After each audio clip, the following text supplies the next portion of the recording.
Hi, today I will be presenting on the topic of failure analysis of natural fiber honeycomb composite sandwich panel. So moving on to the introduction, recently the natural fiber honeycomb sandwich structure is widely applied in high technology applications such as composite parts for automobiles and also aerospace technology. In construction industry, wood-based composites and long natural fiber composites are being used. This is due to the attractiveness of the natural fiber for innovative structural design, which includes composite roofing, flooring, ceilings, beams, and columns. As the demand of the lightweight and performance-based materials in the structural field is increasing, the new composite materials such as foam, fiber, and honeycomb structures have been widely used. So what is sandwich structure? Sandwich structure consists of two high rigidity thin stiff face sheets and a thick lightweight core. Generally, the mechanical properties of this structure is depending on the types of the materials used, as the performance of the structure is depending on the properties of the constituents. The core is playing a vital role in transmitting the shear between the face sheets, while the face sheets provide flexural stiffness to the structure. A strong core can contribute to the flexural stiffness out of plane shear and the compression strength of the panel. However, poor mechanical properties of the core will reduce the performance of the sandwich panels itself. So, in this research, the sandwich structure has honeycomb-like structure as the core, as it is called natural fiber honeycomb composite sandwich panel. I have mentioned previously the demand of the application of natural fiber, especially in construction industry, have been rising as we are aimed to achieve sustainability.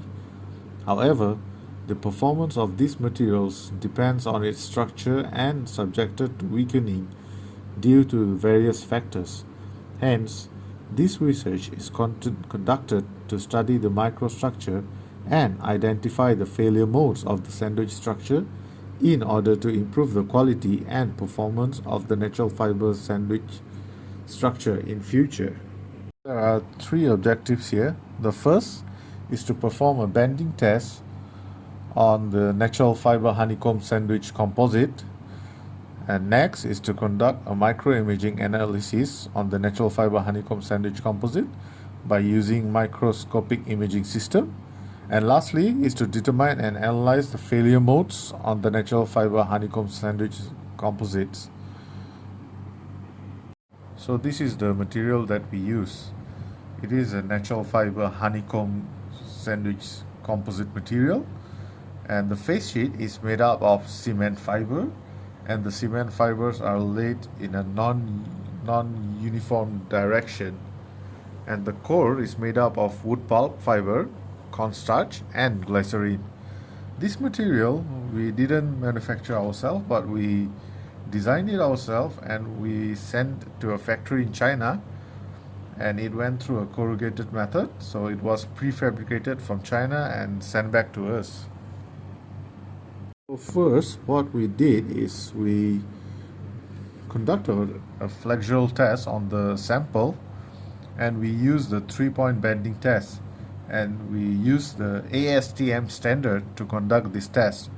So as you can see on the left, the sample is loaded on the universal tester machine, and then the load at the middle keeps pushing at the middle of the sample at the rate of 5 mm per minute until a failure occurs, which, as you can see on the right, this happens when the sample breaks at maximum force.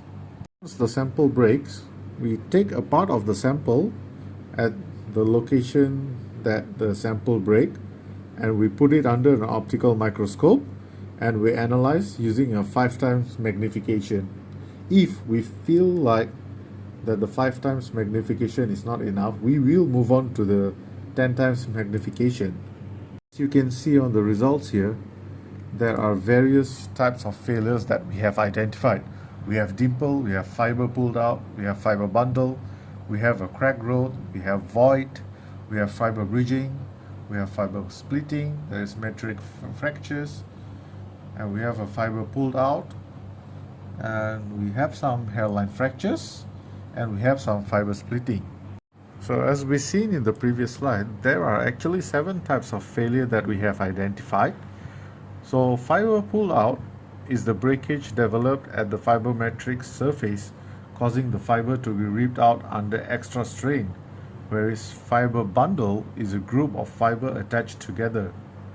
The stronger the interfacial bond strength, the more stress is concentrated, and the fracture has a tendency to travel through big bundle of fiber with little deviation. Fiber splitting occurs when the side bent fibers are compressed. The fiber will unlikely to produce a kink band, so the fiber will split. Other than that, voids are also seen on the cracked sample, where the gaps between the matrix and the fiber is presented. This void is usually occurs due to the imperfections at the manufacturing stage. We also have seen fiber bridging, which is the fiber is connected between two neighboring surfaces, which is largely dependent on the quality of the matrix and fiber interface. It is effective as toughening mechanism which able to delay delamination growth of the interface. Next, the hairline fracture occurrence. The matrix without fiber is brittle and easily break due to weak off interfacial bonding between the matrix, which usually located in matrix rich regions or between fiber tracks. Lastly, fracture usually occurs due to the fine dimple on the surface structure, which will cause a weak boundary.